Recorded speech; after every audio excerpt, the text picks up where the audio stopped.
Hello, Mr. Devona here with some guidelines on how to make a small book.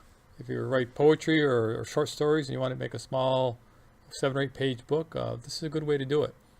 I go to PowerPoint and I start with a slide by putting a blue line down the center. I go to select shapes and I want to know where the center of the page is, so I put that blue line in. And then I create a text box. You want your text box to be about 1 inch from both edges, left and right, and centered on the page.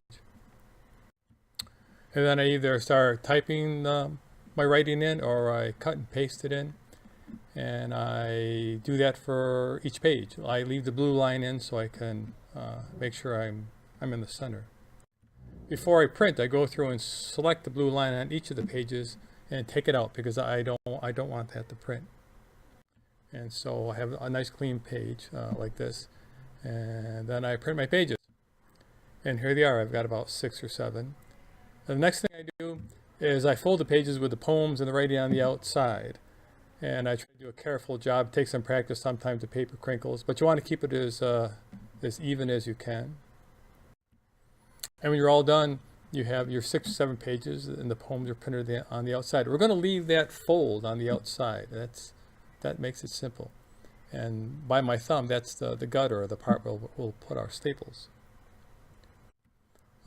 Usually the next thing I do is I slice just a hair off the pages to make it a little slimmer than the cover page. You don't have to do this, but you know, I do it on this one.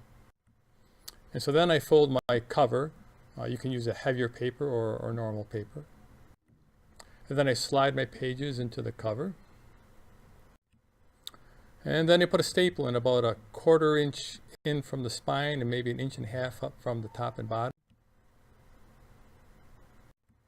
And then you've got a book. 6 or 7 pages, flips real nice, looks good, and you can keep it or share it. And it's a nice project. So I hope you'll give it a try. Thanks.